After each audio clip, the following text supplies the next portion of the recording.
¿Qué tal amigos? ¿Cómo están? Bienvenidos nuevamente a su programa Llamemos al Terror. Como cada lunes a las 10 de la noche, hoy sí empezando puntuales, vamos a tener historias aterradoras, pero sobre todo sus llamadas son lo más importante. Recuerden que pueden hacerlas al 99 95 52 93 71. El número telefónico se va a quedar anclado en los mensajes para que puedan visualizarlo. Y creo que está en pantalla también por aquí, de este ladito. Por aquí anda el número. Gracias a producción por estar al pendiente de el en vivo de hoy. Gracias a cada uno de ustedes que nos ven. Y como siempre agradecerles a todas las personas que nos han comentado, que nos han dejado algún comentario en todas las redes sociales, a través de Facebook, de YouTube, de TikTok, de Instagram. Gracias a cada uno de ustedes porque pues eso nos ayuda y nos alienta para hacer mejor y tener más calidad en nuestros programas. Como siempre, es un placer poder estar con ustedes para platicar sobre algunas experiencias y también algunas historias de terror. Y quiero agradecer, a ver, por aquí está el nombre de nuestro fan, de nuestro seguidor, que nos dejó un mensaje la semana pasada. Y en base a lo que él nos pidió, ya vieron que aquí sí cumplimos. En base a lo que él nos pidió, pues estamos haciendo el programa de hoy. A ver, por aquí andaba. Alfredo Zulueta, gracias por escribirnos. En el en vivo de la semana pasada nos escribió y nos puso, habla del primer plano de la espiritualidad y cómo la gente acude a los curanderos o brujos para poner una maldición. Y es por eso que la noche de hoy, sí, vamos a platicar de este tema con mucha delicadeza porque es un tema que podría herir susceptibilidades. Así que con mucha delicadeza y mucho respeto vamos a platicar sobre la brujería y algunos temas específicos de Yucatán, como la brujería en Yucatán. ¿Ustedes sabían que según los expertos hay más de 100 tipos de brujerías que se practican en Yucatán? Aterrador, pero interesante al mismo tiempo. Es muy importante precisar que a pesar de todo lo más importante es respetar las creencias de las personas. Por lo que hoy platiquemos no quiere decir que creemos o no, simplemente estamos compartiendo información y ya queda al criterio de cada uno de ustedes saber si van a creer o no van a creer en las experiencias. Amigos, ya está abierta la línea telefónica 99 95 52 93 71. Está en pantalla, no se les olvide, está en pantalla. Ya pueden hacer sus llamadas. Y agradecer nuevamente a Nación Pelaná por todo el apoyo que nos da. Se está transmitiendo a través de Nación Pelaná. Un saludo a toda la gente que nos ve por ahí, por Nación Pelaná. Mr. Bubus, si no me equivoco, está por ahí Mr. Bubus en la transmisión. Gracias porque nos presta el espacio para compartir. Y también estamos, claro, a través de Luis Domenzain, de la página de Facebook de Luis Domenzain. Y en YouTube también andamos por Nación Pelaná compartiendo a toda la gente que nos ve a través de las redes sociales, que nos han enviado mensajes, de verdad. Estoy muy contento desde Guatemala, Colombia, Cuba, Estados Unidos, desde, pues obviamente desde Yucatán, desde el centro del país, a veces desde el norte del país. Gracias a cada uno de ustedes que nos ven, nos dejan sus mensajes y comparten, por favor compartan la transmisión en vivo para que más personas nos vean. Estamos ya por iniciar con las historias de hoy. Gracias por estar al pendiente. Sean todos ustedes bienvenidos a Llamemos al Terror. Aquí sí les creemos. La adivinación es una práctica para predecir el futuro y obtener información oculta a través de los medios no científicos. Eso es importante. Es un tema complejo con una larga historia y diversas perspectivas. Lo que sucede para alguien no es lo mismo que para otra persona en la adivinación y es por eso que hay que respetar, aprender a respetar las creencias, aunque nosotros no creamos en ese tema. No existe una respuesta definitiva a la pregunta de si la adivinación es real o no, ya que depende de las creencias y las experiencias individuales. Hay personas a las que les han sucedido temas que no tienen explicación y deciden aún así no creer en los temas que están más allá como la adivinación, pero hay gente a la que le suceden algunos temas y deciden empezar a creer en circunstancias que no tienen explicación, pero que para ellos son reconfortantes muchas veces. Algunas personas creen que la adivinación puede ser una herramienta útil para obtener orientación, pero también autoconocimiento y comprender mejor el mundo que los rodea. Así que la adivinación a veces empieza a conjugarse con temas de la naturaleza y a veces se sale de la línea de la naturaleza y empieza a tener temas de, por ejemplo, de quiromancia. La quiromancia es la lectura de las huellas que tenemos aquí en la palma de la mano, donde dicen que tienes una vida larga o una vida corta. Pero bueno, eso lo hacen a través de la adivinación. También está la teomancia. Fíjense qué curioso que la teomancia es muy recurrente en muchos lados, hasta en películas. Yo recuerdo mucho una de Harry Potter, si no me equivoco, donde hablan de la teomancia, donde están explicando la lectura del café en las tazas. Y aunque pareciera algo ridículo o fuera de lugar, porque es una película de ficción, es real en el sentido de que hay gente que sí lo practica. Y hay gente que se dedica a estudiar este tema y llegar a conclusiones por medio de la lectura del café o del té. Pero bueno, eso ya queda en que ustedes si quieren creer o no quieren creer. Sin embargo, como les decíamos en un principio, no hay evidencia científica que respalde las afirmaciones de la adivinación, ya que no es un medio confiable porque no se ha podido comprobar científicamente. Pero aquí hay que hacer un acotamiento. El mundo, como nosotros lo percibimos, según mi criterio, y ese es mi punto de vista, hay situaciones en las que no tenemos control de las cosas y entonces suceden situaciones que no tienen explicación. Explicación por lo menos científica, que a eso va el tema. Se pone en contraparte la creencia científica con la creencia pues religiosa, o en este caso creencia de adivinación. Y es ahí como cada persona va a tomar una decisión si cree que fue algo fuera de lo normal, o sea, algo paranormal, o fue algo con alguna explicación científica que a lo mejor no es comprendida en ese momento. Es importante, esto sí, es importante tener en cuenta que la adivinación puede tener un impacto psicológico en las personas que lo consultan, y a veces las personas con una necesidad afectiva o algún tipo de carencia emocional pueden llegar a este tipo de adivinaciones y no ser concluyentes, y esto les va a generar más estrés en vez de ayudarlas. Ojo, tengan mucho cuidado si ustedes están pasando alguna situación que los podría poner un poquito sugestivos. Deben de tener cuidado, porque si ustedes van con alguien, y eso vamos a hablar más adelante, con un charlatán, este les puede empeorar su situación, ya no solo en el tema paranormal, por así decirlo, sino en el tema psicológico.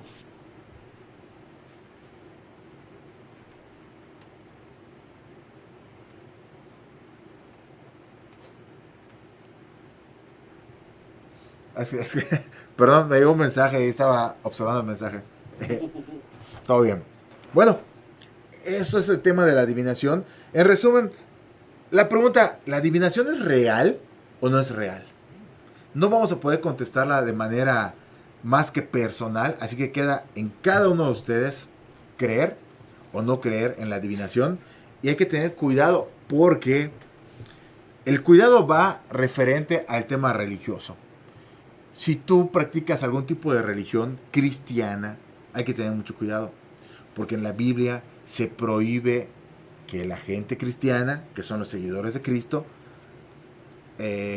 acudan a este tipo de situaciones, adivinaciones. Y hay un ejemplo muy claro cuando fallece Samuel. Y entonces Saúl, si ustedes no conocen esas historias, son historias bíblicas y se las voy a poner en corto. Si ustedes no conocen la historia de Samuel, bueno, pues Samuel era un profeta, fallece y la persona que lo estaba sustituyendo, que es Saúl, iba a enfrentar una guerra, pero él tenía miedo de tomar decisiones. Y entonces va con una persona muy conocida, porque en esa época se practicaba la adivinación, específicamente la necromancia o negromancia, que es el tema de invocar muertos para pedirles algún tipo de consulta. Entonces van con la bruja de Endor. Esto, aunque parece ciencia ficción, está escrito en la Biblia. Va con la bruja de Endor y le pide que hable a Samuel, aunque ya sabían que él estaba muerto. O por lo menos había ido con Dios. Ya que hay muchas interpretaciones de este tema, no nos vamos a meter a fondo, simplemente platicarles cómo hasta en el tema de la Biblia se habla de la adivinación y buscan a la bruja de Endor para poder platicar con una persona que ya no estaba en este mundo. Y de eso nos advierte la Biblia, que tengamos cuidado con el tema de la adivinación y la brujería. Algo que está condenado en el tema cristiano, bíblico, ¿no? Por así decirlo. Pero así como la Biblia nos habla de la adivinación, fíjese que también la Suprema Corte de la Justicia de la Nación tiene ahí por ahí un tema que se ha estado investigando. ¿Por qué? Porque resulta que dentro de todo este concepto muy muy grande de la adivinación hay charlatanes y hay gente a la que le han bajado pero cantidades tremendas de dinero. Y si ustedes que nos están viendo conocen a alguien a la que le hayan bajado dinero, que le hayan estafado por medio de una adivinación, por medio de brujería, que le hayan querido hacer un amarre, que haya pagado para hacer un amarre, pues comenten por ahí, cuando nos manden un audio, nos pueden mandar audios al número telefónico que aparece en los mensajes o en pantalla. Por ahí está el número telefónico, nos pueden mandar audios o texto y por ahí contarnos si a alguien que ustedes conocen les han hecho algún tipo de amarre, un agua de calzón, todas esas cosas que están muy conocidas como que de moda. Mal de ojo, el mal de ojo es como que lo principal que se practica muchas veces. Y también no necesitas ir con un brujo para hacer cosas malas. Desde el simple hecho de desearle el mal a alguien, lo estás maldiciendo y lo estás llenando de energías negativas. O por lo menos eso es lo que se cree dentro de todo este tema esotérico. Pero estábamos platicando que aquí en el estado de San Luis Potosí empezó un tema para legislar las estafas por medio de los curanderos. Y el caso de los curanderos entra en las crónicas del Pleno y de las Salas, que son la sinopsis de los asuntos destacados de la Sala de la Suprema Corte de la Justicia de la Nación, y dice al pie de la letra: quien lucra indebidamente con las preocupaciones, las supersticiones y la ignorancia de las personas por medio de supuestas evocaciones de espíritus, adivinaciones, curaciones u otros procedimientos carentes de validez técnico-científica, comete fraude. Así que a todas esas personas que vayan a ir antes con un adivino, brujo o chamán, tengan mucho cuidado porque han estado repuntando todos estos temas de fraudes, tanto así que ya muchas personas están pues buscando amparos porque les han estafado tremendas cantidades de dinero.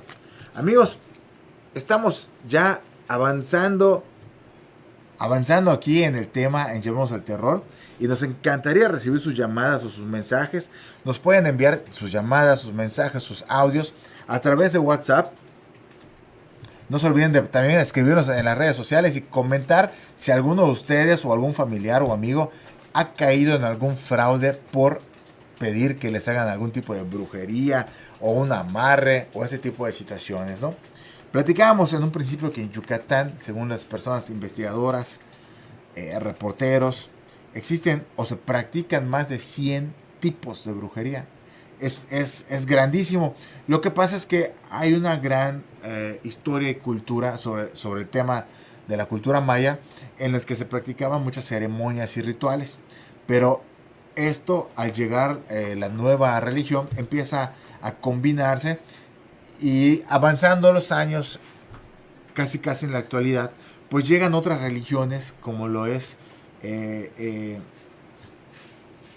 la santería, Palo Mayombe y muchas más, que se van combinando con todas estas hasta llegar a lo que hoy pues son cosas ya muy fuertes, con rituales muy grotescos, diría yo, muy fuertes. Pero la gente que lo practica pues se le respeta siempre y cuando pues no crucen la línea de respetar a los demás individuos. Algunas personas se ostentan como adivinos, brujos, esotéricos, iluminados para aprovecharse de la gente vulnerable, en depresión o en complicados estados emocionales, que quiere saber cómo les va a ir en el futuro, si van a llegar a la fortuna, si el amor de su vida va a llegar o si se van a sacar la lotería. Es por eso que existen los fraudes esotéricos, y refieren que hay personas, de toda la gente que sufre ese tipo de fraudes, más de la mitad les cobran entre 100 y 5,000 pesos. O sea, leve, por así decirlo, ¿no? Porque a partir de ese 40% más, es gente que les cobran hasta 20,000 pesos o llegan hasta cobrarles 80,000 pesos o más por algún tipo de trabajo que le llaman ellos. Pero resulta ser un fraude. No sabemos a ciencia cierta cómo detectar un fraude en la adivinación o en la brujería. Esos son temas que se nos salen de las manos.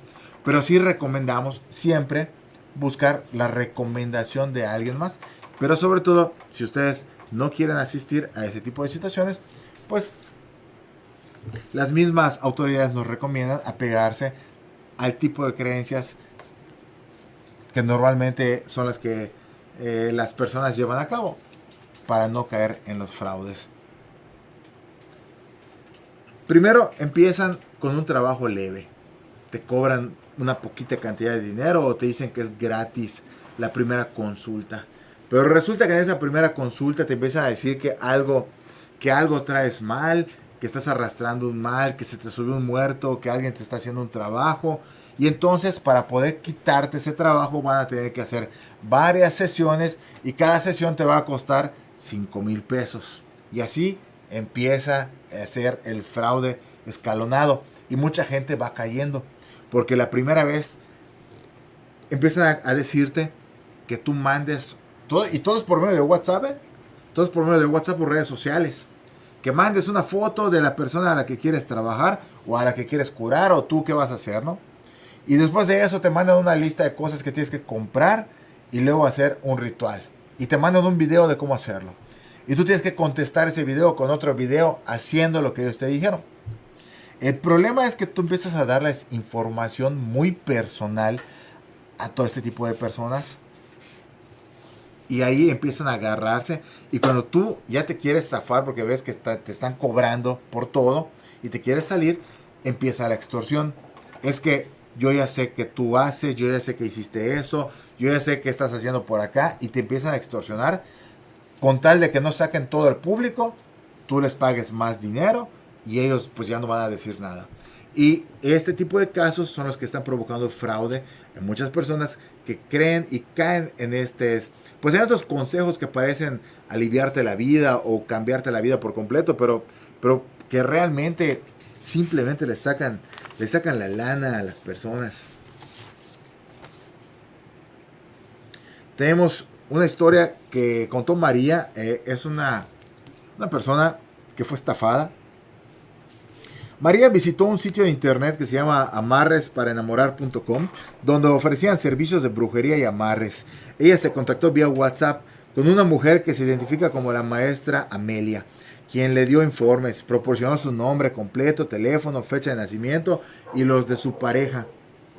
La usuaria solicitó un trabajo que le indicaron tenía un costo de 600 pesos, algo que para ella era pagable. Solo que la chamana le hizo llegar un video donde supuestamente está trabajando su caso y le pide hacer algunas cosas como dibujar sobre la fotografía de su pareja. Imagínense, lo que le mandaban, ella lo tiene que ir haciendo en la foto de su pareja. Comprar un tipo de flores específicas y mandar un video donde ella se estuviera bañando con esas flores. Ojo, mucho cuidado con eso. Cosas ya muy, muy personales. Y le pidió a la víctima hacer el video donde ella, además, se responsabilizaba de las consecuencias. O sea, que si le pasaba algo a María, pues la chamana no iba a ser responsable de nada. Y eso ya no le agradó a María y entonces decidió desistir del trabajo que ella ya había contratado con estos esotéricos. En la actualidad, la chamana le manda mensajes a María solicitándole 12,000 pesos al comentarle que estaban ocurriendo cosas malignas que están atentando contra ella y su pareja. Y para eliminar esos males necesitaba el pago de los 12,000 pesos. Qué casual. El Consejo Ciudadano de Acompañamiento para el inicio de su carpeta y brindan medidas de seguridad y atención emocional a María porque ya puso su denuncia como un fraude. El problema es que ya tienen toda su información y eso pues es algo muy delicado porque la pueden utilizar en su contra. Y así como ese caso, como María, pues me imagino que a varias personas conocidas les han pasado algunas situaciones en las que han caído en algún tipo de estafa. Pero no quiere decir que todo sea fraude. Les voy a contar algo que yo viví. Es un tema personal que me tocó constatar y ser testigo. No puedo decir que es brujería, no puedo decir que es adivinación, de hecho no sé qué es, pero vi que curen a una persona que estaba desahuciada. Obviamente no fue en un 2x3, llevó su tiempo y la persona se curó. La persona es muy creyente de que se curó por medio de rituales ancestrales mayas y no por la medicina tradicional, medicina científica, medicamentos.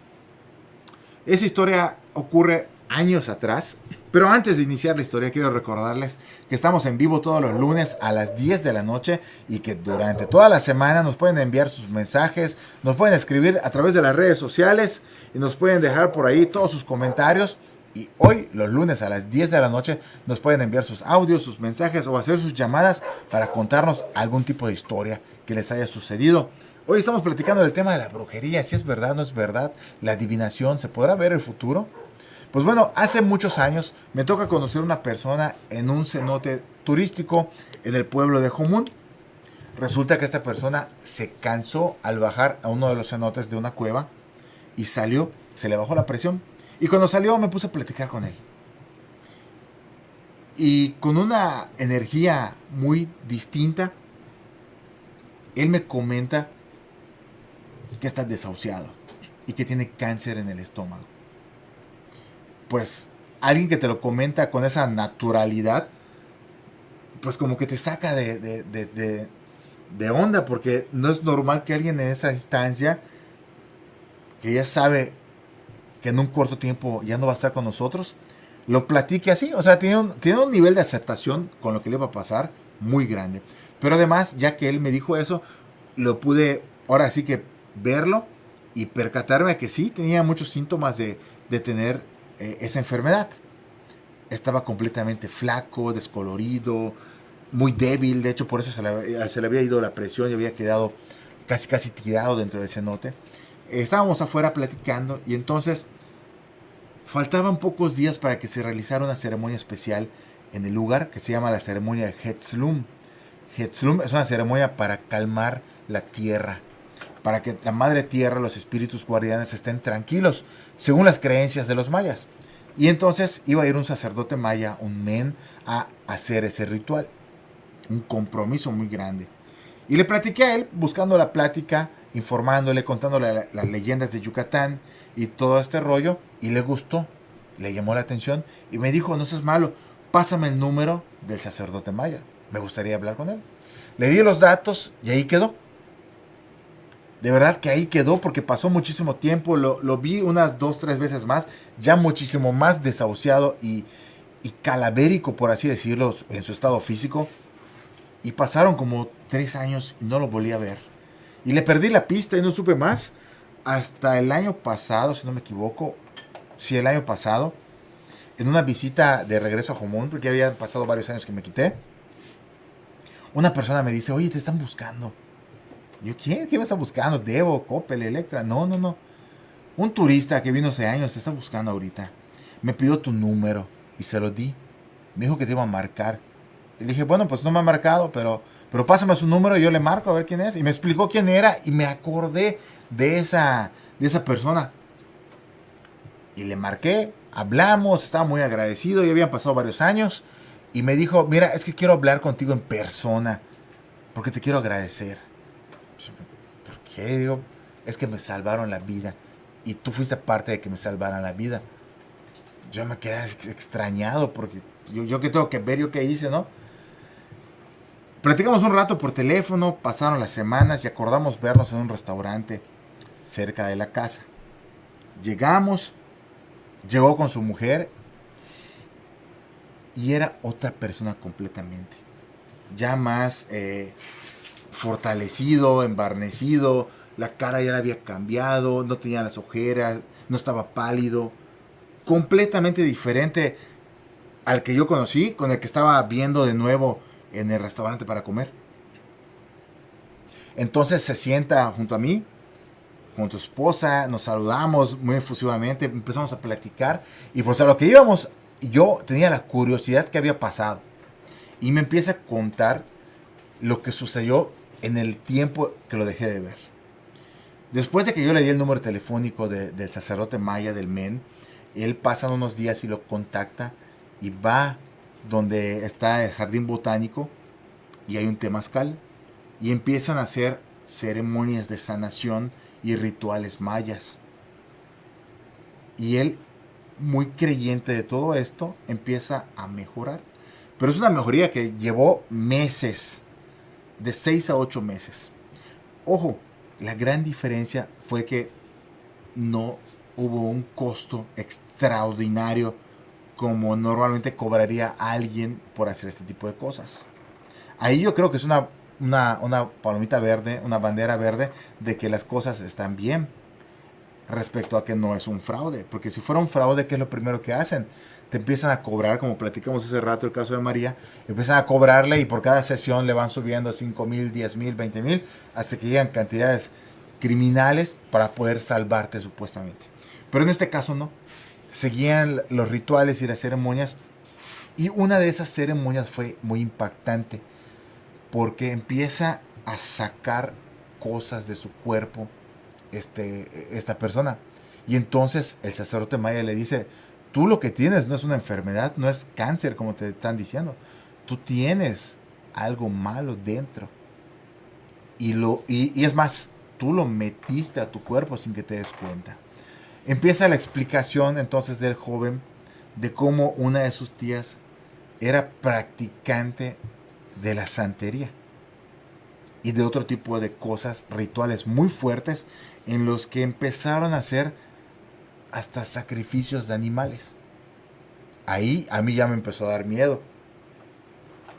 Y él platica esa situación aterradora y cómo la tía, con tal de hacerle daño a su hermano, que es su papá de esta persona, le ofrecía comida casi todos los días. Y él, como es muy tragón, se comía la comida que le llevaban al papá. Y es por eso que él atribuye a que por medio de la comida, y eso es algo muy común en Yucatán, por ejemplo, cuando tú vas a un pueblo, la gente te recomienda no aceptar comida de extraños, porque por ahí pueden ingresar este tema de las brujerías. A todo el caso, él se empieza a enfermar, empieza el tema del estómago, del cáncer, van con el doctor, el cáncer estaba muy avanzado, metástasis, estaba ya por fallecer en cuestión de meses, cuando se topa con el tema del curandero maya, empiezan ese tema de sanación, tardan como 8 meses, si no mal recuerdo, en todo este proceso. Y cuando van a la última consulta con el doctor, él ya estaba mejor. Y el doctor, sorprendido, le dice, ¿qué hiciste? ¿Cómo te quitaste el cáncer? O sea, eso no sucede científicamente, médicamente, no pasa, pero siempre tenemos la mente abierta a situaciones sin explicación. Y el cáncer desapareció de su cuerpo. Y la explicación que dio el sacerdote maya es que eso no era un cáncer. Era un trabajo de maldad que le estaban haciendo. Como platicamos en un principio, en Yucatán se cree muchísimo, muchísimo en el tema de la brujería. Y quiero compartirles una investigación que hizo la investigadora, vaya redundancia, Silvia Patricia Rivero Vargas, que es una gran investigadora de la Universidad Autónoma de Yucatán, de la UADY, quien investigó sobre la brujería. Aclaro que en el estado de Yucatán son muchas las supersticiones que prevalecen. La gente sigue creyendo tanto en la brujería buena como en la mala. en las apariciones de personas que se transforman en animales para efectuar algún cometido. Pero en todos los casos son testimonios y como tales no son comprobables. Resaltó la investigadora que la curandería prevalece para satisfacer la necesidad de salud de las personas, cuyos encargados de las sanaciones en algunos casos ofrecen consultas baratas, pero en otros casos es alto el costo, como ocurre en Tixkokob, con una persona muy famosa que gana diario más de 50,000 pesos, según comentan, porque atiende a más de 40 personas sanándolas con un tema ahí de curandería maya. Considera a la brujería como una creencia o una práctica que tiene una connotación que en el caso de Yucatán es arraigada y es un ritual precolombino, pero con influencia española y en menor medida tiene mezcla africana. Recordemos que aquí en Yucatán pues hubieron muchos tipos de esclavitud y así se empezó a formar el sincretismo en todas las partes de la historia, en todas las partes culturales de la gente que vivía en la época antigua, pero también en el tema de la curación a través de plantas y de remedios naturales. El cristianismo no mermó la tradición maya, aunque se adaptaron a un nuevo contexto, al cambiar sus rituales anexando rezos católicos, para así evitar la matanza que estaban haciendo los sacerdotes a los creyentes mayas. Es por eso que hasta el día de hoy muchas veces se llevan a cabo ceremonias mayas, por así decirlo, pero con rituales o rezos en español, lo cual no quiere decir que esté mal, simplemente es el sincretismo, la adaptación de las culturas. ¿Qué es lo que somos al final de cuentas? Estableció que el men, así se le llama a los sacerdotes mayas aquí en Yucatán, es una palabra maya, el men, era entre los mayas prehispánicos un vínculo entre los hombres y los dioses. Era la persona indicada para poder platicar y hacer llegar a los humanos el mensaje de los dioses. Y ahora es la persona que tiene la capacidad de comunicarse con entes, así como presidir ceremonias, como desde el Hetzlum, que es lo que platicamos hace rato, el Hetzlum, una ceremonia muy importante para la cultura maya, así como pedir lluvia para Chac. Ojo, ahorita que está de moda el tema de las lluvias en Yucatán y nos estamos inundando literalmente, el dios de la lluvia para los mayas es Chac, no Tlaloc ni Poseidón, como está en progreso. Al participar en el primer Congreso Interdisciplinario del Sureste, comentó que también están vinculados con las fuerzas del bien y cuando ocurre alguna desgracia trata de remediar la situación, además de que es con el apoyo del Sastún, un cristal que puede ver el padecimiento de una persona, los males espirituales y físicos. ¿Qué les está pareciendo esta historia, amigos? Espero que esté interesante y que nos estén viendo a través de las redes sociales, YouTube, Facebook, para que no se olviden que todos los lunes estamos en vivo a las 10 de la noche compartiendo con ustedes diversos mensajes para pues, que aprendamos un poquito más todos nosotros. Existe, dice la investigadora de la UADY, que existen porque tienen una demanda de un servicio además que cumplen con una función como el permitir que las cosas sean más fáciles y también en muchas ocasiones pues dar esperanza. Explicó que existen dos tipos, el Apulya Obo y el Wai-Ob, los cuales ambos curan, son las personas que curan y pueden hacer el mal también. Pero en el caso del primero se enfoca más en las fuerzas del bien, mientras que el segundo, el Wai-Ob, se le considera como un nahual, es decir, una persona que puede transformar en cualquier animal y para ello tuvo que hacer un sacrificio, en la mayoría de los casos, matar a su familia. Así, amigos, estamos hablando de los Wai. Aquí en Yucatán los conocemos como Wai. Y nos estamos despidiendo ahorita de nuestros amigos que ya se van. Adiós, que les vaya bien. Hoy en día son al menos 4 principales tipos de Wai que prevalecen aquí en Yucatán, como son el Huachivo, el Huaypec, el Huaymis. Y también el Huantul, que pues es el que se transforma en los toros. Bueno, pues con este contexto muy interesante sobre la brujería en Yucatán, vamos a revisar algunos mensajes. Tenemos mensajes por ahí en redes sociales, producción. ¿Algún mensajillo por allá? Nos manda saludos. César Canul. Un saludote a doña Eva, que siempre nos ve. Gracias por estar al pendiente. A Rubén, a Jessica, que nos ven desde Colombia, están pendientes, nos preguntan, oigan, va a haber programa hoy. Y pues siempre estamos ahí tratando de hacer el programa lo mejor que hacemos y ser puntuales, porque los últimos programas hemos empezado un poquito tarde, pero pues bueno, estamos mejorando ya ahí con el tiempo. Gracias, vamos a aprovechar este momento para agradecer a todas las personas que nos ven, a todos los amigos de Común que me han dicho que nos ven, muchísimas gracias. Y un saludo muy especial a doña Mari y a toda su familia ahí en Común, a todos los amigos que tenemos ahí en Común, de verdad, muchísimas gracias por apoyarnos siempre en todos los proyectos que hacemos. Obviamente gracias a mi familia que pues siempre me apoyan en este tipo de programas en los que he participado. A mi abuelito don Pepe con sus 91 años, que siempre me cuenta historias extraordinarias. La otra vez me contó, vamos a contársela ahorita rápido, me contó que cuando era joven había un supuesto brujo ahí por su colonia, es en la colonia Carranza más o menos por ahí. Y entonces él, de curioso con sus amigos, iban y entonces empezaban a espiarlo, asomarse por las albarradas y empezar a espiar a este supuesto brujo.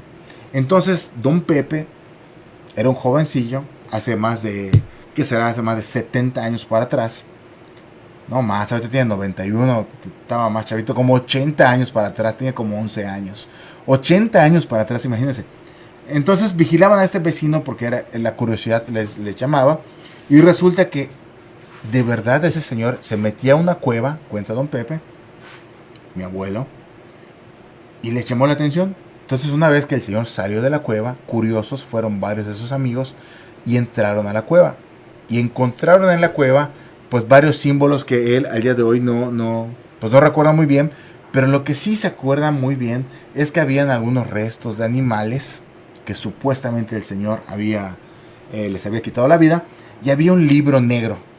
Él describe que era un libro negro grande que estaba sentado en el centro de una piedra, ahí en esa cueva. Y les dio tanto miedo lo que vieron que no volvieron a regresar ni a estar de curiosos. Fíjense que eso fue hace 70 años, 80 años para atrás, en la colonia Carranza, aquí en Mérida. Entonces, desde hace muchísimos años se practican ese tipo de cosas aquí en Yucatán. Y otro paréntesis muy especial, un saludo para el señor Jorge Moreno, que somos fans de Jorge Moreno, e invitarlos porque ahí en el Museo de lo Paranormal que tiene el señor Jorge Moreno, aprendes muchísimo sobre estos temas. Y ahí he ido unas 3-4 veces al museo. Y para empezar, no es un lugar donde vas a quedar embrujado ni nada de eso. Es un lugar de aprendizaje y sobre todo aprendes sobre los temas. Llama mucho la atención en específico de la brujería. Está dividido en muchas secciones, aluches, ouijas, cosas de brujería, etc. Pero en el tema de la brujería aprendes mucho, y lo que más me llamó la atención del museo es que habían prendas o habían cosas, objetos que fueron utilizados para hacer maldad a otras personas. O sea, estaban ritualizados para hacer maldad.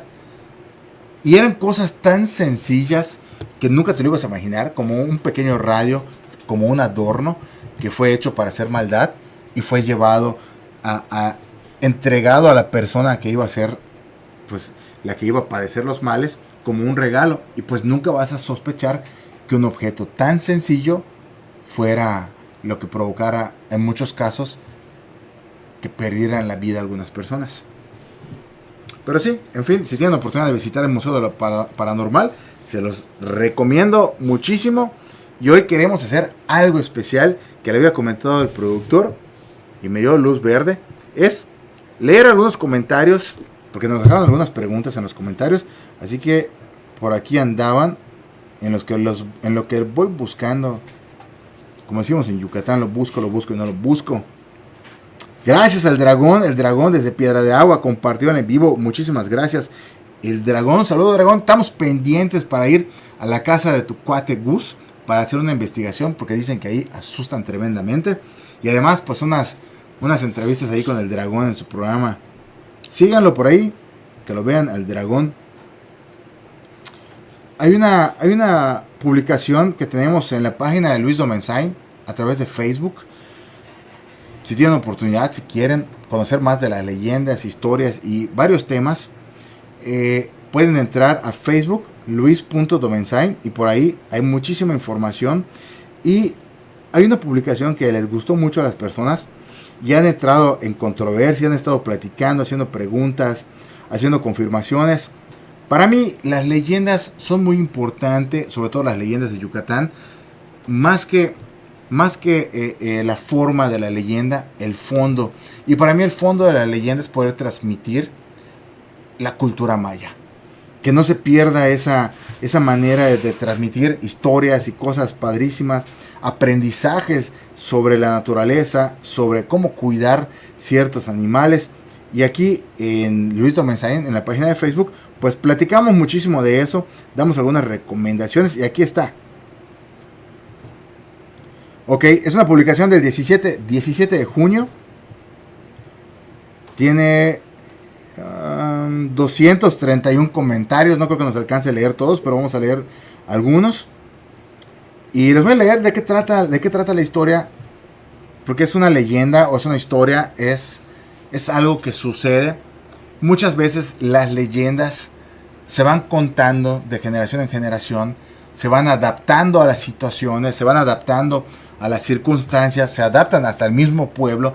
Tú puedes escuchar una leyenda del Ixtabay y vas a encontrar similitudes y diferencias dependiendo del municipio, en el pueblo en el que te lo cuenten.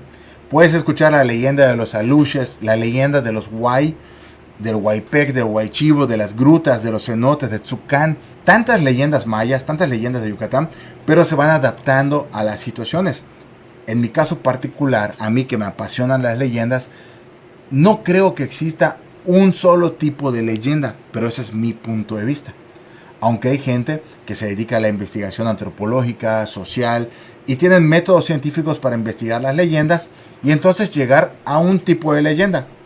Pero aún así, según mi criterio, según mi punto de vista, no quiere decir que exista solo una leyenda. Van a existir muchas variaciones y van a coincidir en muchos puntos, pero en diversos puntos igual van a tener diferencias. Por ejemplo, Tzucán, la serpiente que cuida el agua. Para empezar, muchos dicen que cuida los cenotes, pero en realidad cuida el agua. Pero hay gente que afirma que cuida los cenotes y no por eso le vas a llevar la contra. Lo importante es que la leyenda de Tzucán se siga compartiendo y vaya de generación en generación para que no sea olvidada. Tzucán es una serpiente gigantesca que, dicen los antiguos mayas, cuida el agua de los cenotes.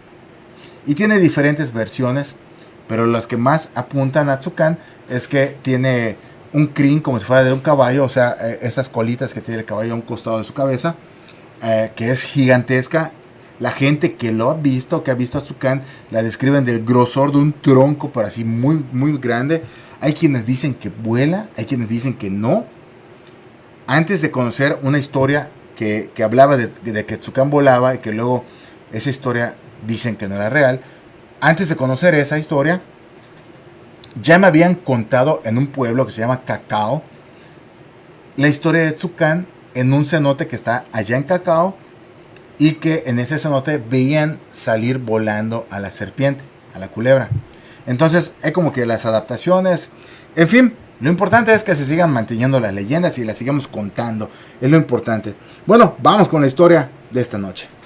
En el corazón de la península de Yucatán, donde la selva se engulle al sol y los antiguos secretos mayas aún duermen debajo de la tierra, un grupo de jóvenes aventureros, ignorando las advertencias de los lugareños, se adentraron en los montes del Mayap.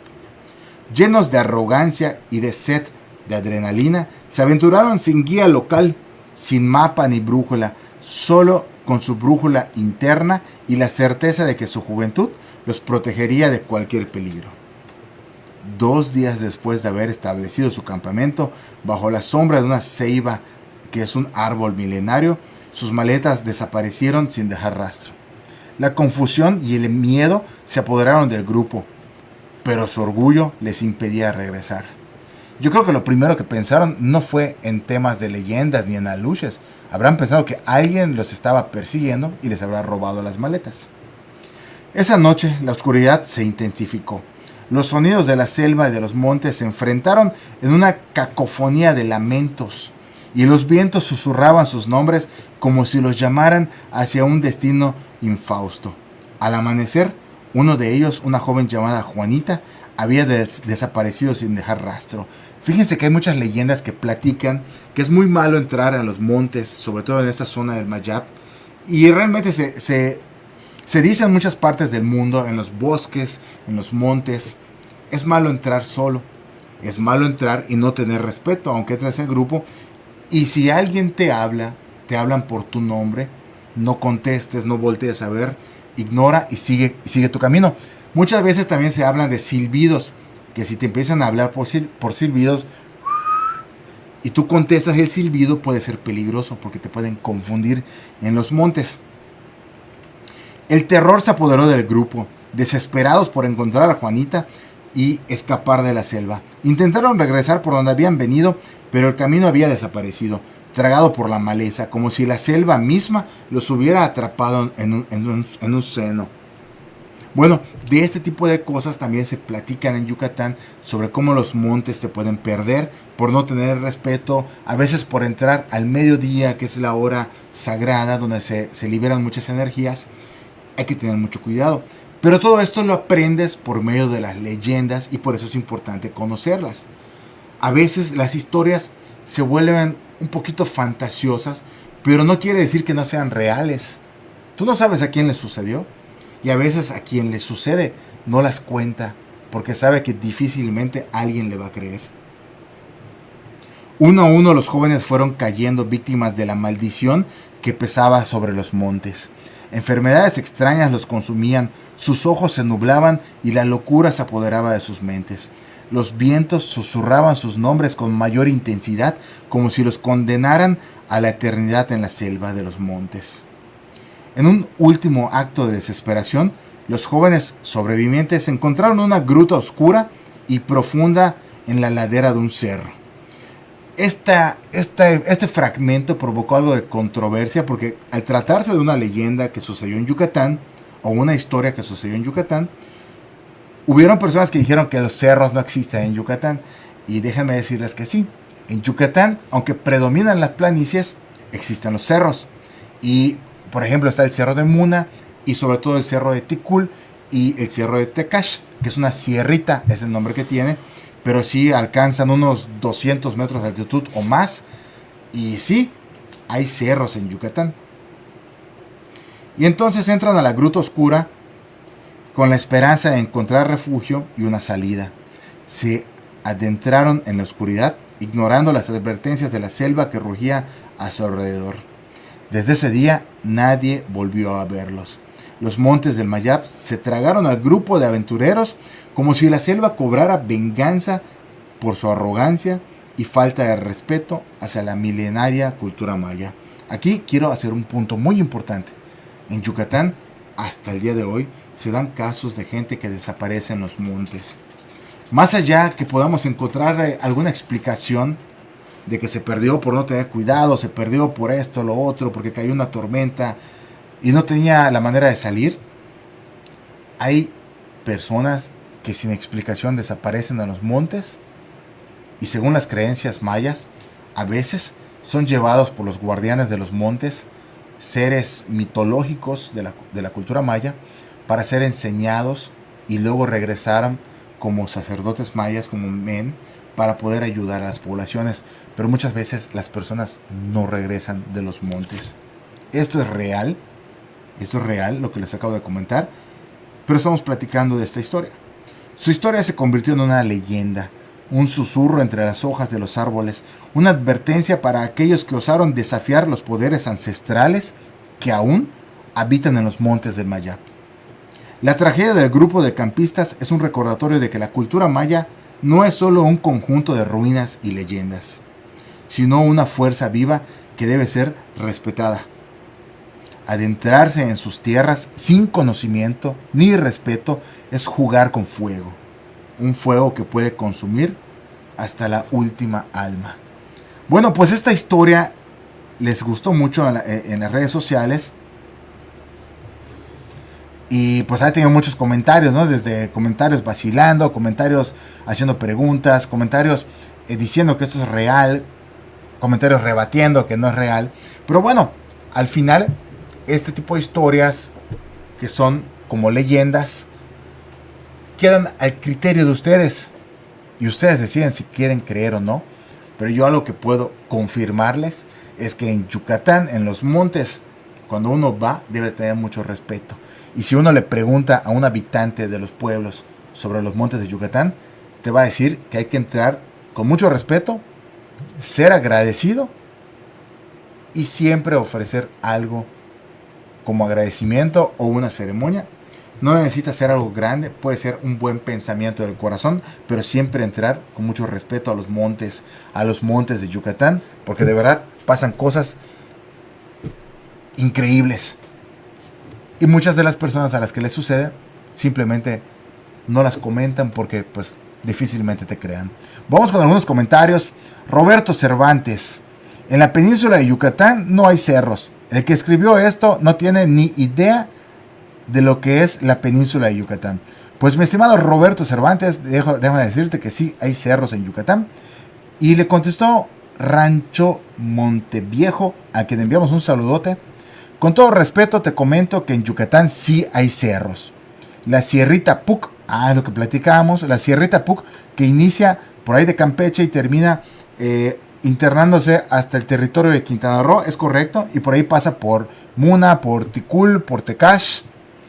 Un saludo a todas las personas que nos ven desde Muna, Ticul, Tecash. Y montes, comúnmente se les llama a la selva baja subcaducifolia, propia de la península de Yucatán. La historia nunca la he escuchado, así como miles de historias de las que seguramente no he escuchado a pesar de mi formación académica. Pero en este caso me quedo con la idea de que hay que respetar a la naturaleza y sin duda sus peligros. Saludos cordiales. Pues qué tremenda respuesta de Rancho Monteviejo. Y yo igual me quedo con esa respuesta que él platica. La historia puede ser real, no, puede ser una leyenda, puede ser una adaptación de lo que a alguien le pasó.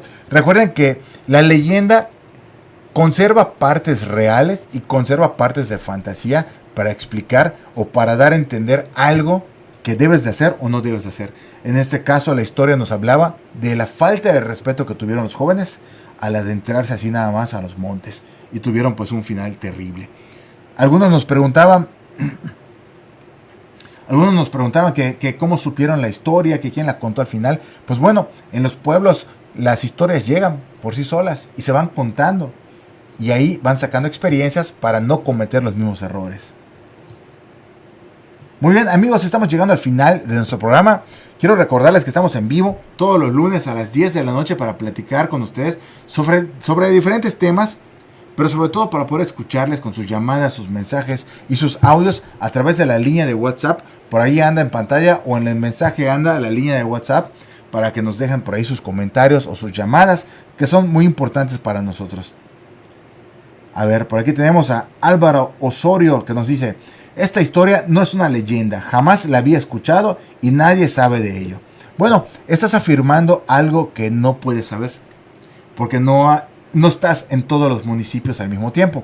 Entonces, la explicación es que muchas veces suceden historias que se van adaptando y transformando hasta que se vuelven leyendas. Pero la leyenda, recuerda que es algo que tiene parte de ficción, parte de verdad, y que van tomando situaciones para dar a conocer algo que debes de hacer o no debes de hacer. Y se van a veces transformando hasta en mitos para que la gente pueda explicar algún tipo de situación que no tiene explicación científica, pero con algún mito sobrenatural se podría explicar. Pero bueno, las verdaderas leyendas de nuestra región han sido narradas por nuestros abuelos y a su vez ellos también las escucharon de sus mayores. Es verdad, y ahora las encuentras escritas en libros. No todas, y a veces las que están escritas en libros, como son investigaciones antropológicas, pues ya llevan un método científico. Y es como platicaba hace rato, para mí no existe una leyenda perfecta y no existe una leyenda única. Son distintas en su momento que fue contada y en el lugar en el que fue contado. Así que Hablar de las cosas sobrenaturales que suceden en nuestra tierra maya, eso es de otras ligas. Bueno, pues igual están las leyendas para explicarlas y los mitos. Hay rituales y ofrendas que la gente de campo tiene que hacer para solicitar permiso a los cuidadores de la tierra maya. Es correcto, como el Hetzlum, que es uno de los más utilizados, esta ceremonia para calmar la tierra. Hetzlum quiere decir calmar la tierra, pero la tierra pues no se detiene, o sea que no es algo literal.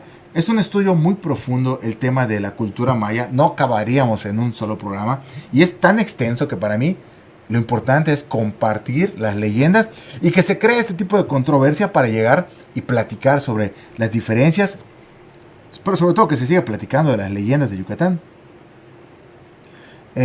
No cualquiera puede venir y entrar a los montes, así es, hasta para cazar en el monte se hace un ritual o lo pagas con tu vida.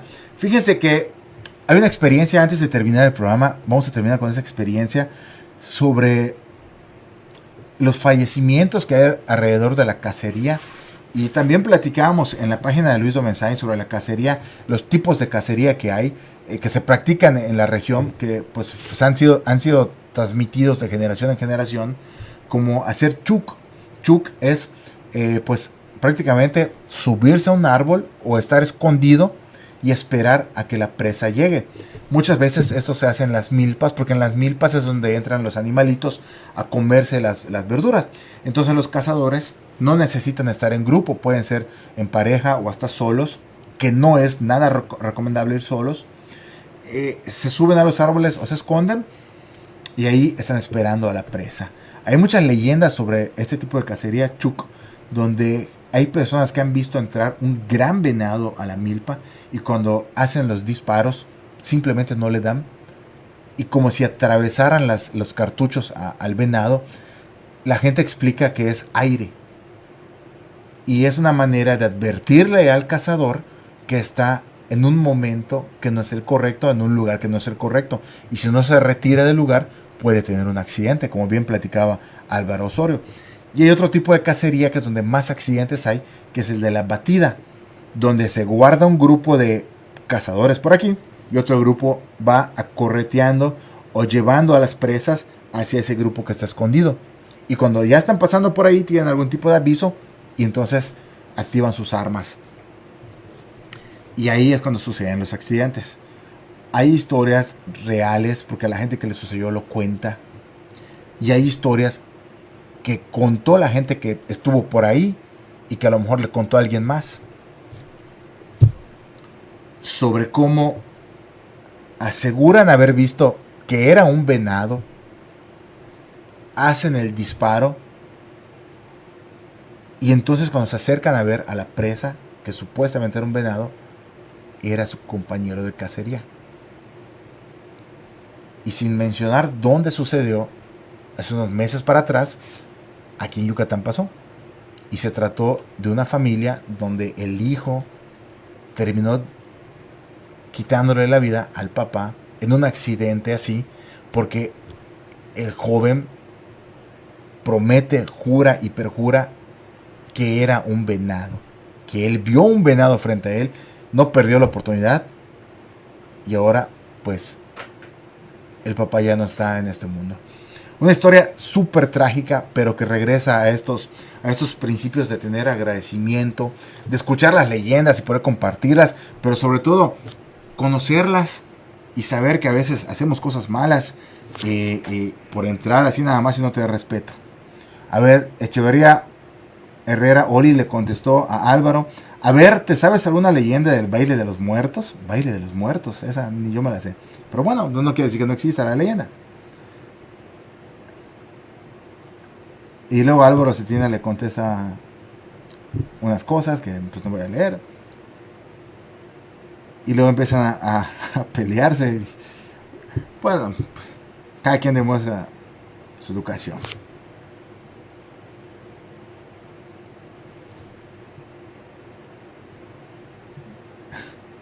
De verdad no tienen por qué pelearse en los comentarios. Se ve más infantil. Pero bueno, si son felices, hagan lo que quieran. Son libres.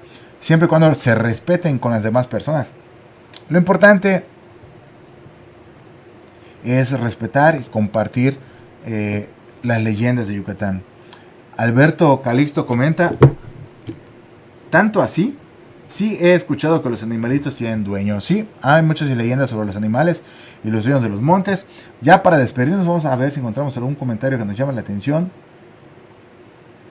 A ver, Rafael Pacheco dice, no entiendo el relato de esta persona. Si todos murieron, ¿quién relató la historia?